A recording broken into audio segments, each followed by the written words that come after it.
Hi everyone, welcome back. I'm Sandra, mom. I am a mom to someone who has a substance use disorder. Today's topic, I am going to give a quick update on what's happening with Ben, and I am going to address the loved ones because I didn't have anything to do with him going to recovery this time. Update, Ben is still in recovery. It's been a few weeks now. Yay. He's doing well. I've chatted with him. He calls me regularly, which is nice. I have my son back. He is sober right now, and I'm happy. And it sounds like he's doing the work, which is important.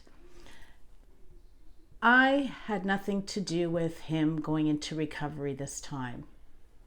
It wasn't about me. I didn't do anything. He did the work.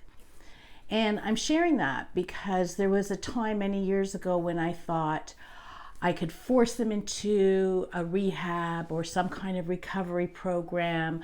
I could, make him do certain things.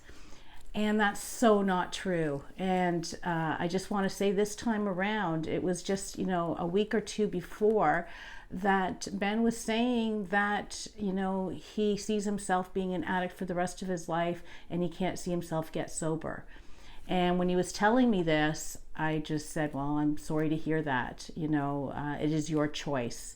And I'm just sharing what I say to Ben, and this is what's worked for me.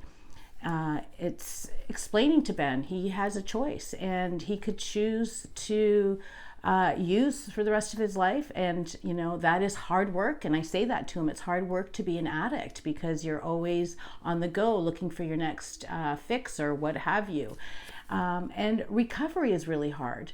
And there were times when Ben would say, well, you make it sound like recovery is easy, just make a choice. And I'd always say, no, it's not easy. It's not just making a choice. You need to be committed to making that change. And so what I would say to him is it's his choice, it's his life. And I know what I would like to see, but it doesn't matter what I want. It matters what he wants, because it's him that has to do the work. And we've had many conversations like that. There was a time when I would enable him because it just seemed easier to do. It seemed easier to just give him the money or what have you, whatever he was asking for, because, he would get in a state where it was quite horrible and it was argumentative, it was abusive at some points, and it would be easier to just say, here's the money, and it would be like a relief. But in the end, they always come back for more. So, I was talking to someone last week saying it'd be like damned if you do, damned if you don't. If you do, you give them money, you're keeping them in their addiction. And if you don't, they're going to be just as angry as if they got the money and they ran out. So as a loved one, what did I do? I focused on me. I focused on my recovery. I focused on what I had control over. I do not have control over what Ben chooses to do. There was a time when I put more energy into his life than he did. I would be trying to fix things. I was always on, ready to do whatever it took. And I finally realized I was putting more energy into his life. So that was another thing that I changed over the years. I told Ben that I'm no longer doing that. I need to see that you're putting energy into your life more than me. And when you start to do that, I am there for you. When you choose change or recovery, I am there for you. It's been a long road to get to where we are today. I am now here for him, to support him, to support change, to support a sober living, whatever he chooses to do. And that's been a hard thing to learn over the years. But I could say confidently today that I had nothing to do with where Ben is today in his recovery. It was his choice. It was his doing. He is continuing to do the work. And I'm living just for today. That is the saying I think they use in NA, just for today, or one day at a time. And that's what I'm doing, because things can change at the drop of a dime. Just like I was saying previously, that just a week or two before he chose to get sober, he was saying how he sees himself being an addict all his life. And then all of a sudden, he wanted to make change. So things can change. But right now, he's doing the work. I'm hopeful.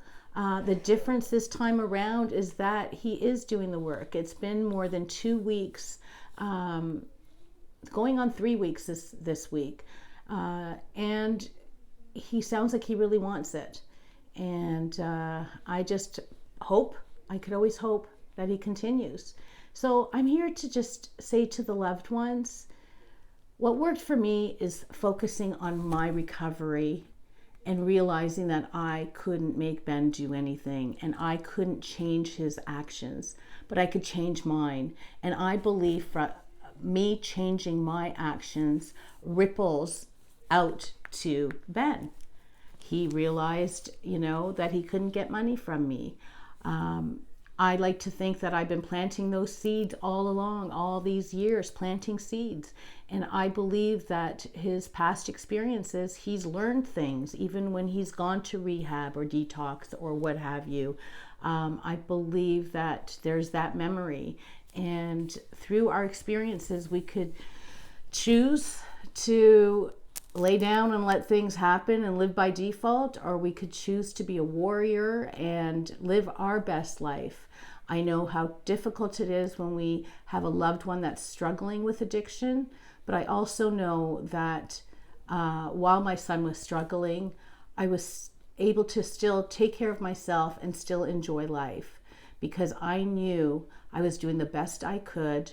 I've tried so many things over the years, and I could say in the last 5, 6, 7 years, since I've been working on myself, that I could see a difference. I could see a difference in my life, and I could see a difference in Ben's life. So just for today, all is good. Ben is still on a path to recovery and being sober. I'm hopeful, and I'm taking it one day at a time. And just remember, where there is breath, there is hope. Take care, everybody. Thanks for tuning in, and we'll see you next week. Take care. Bye for now.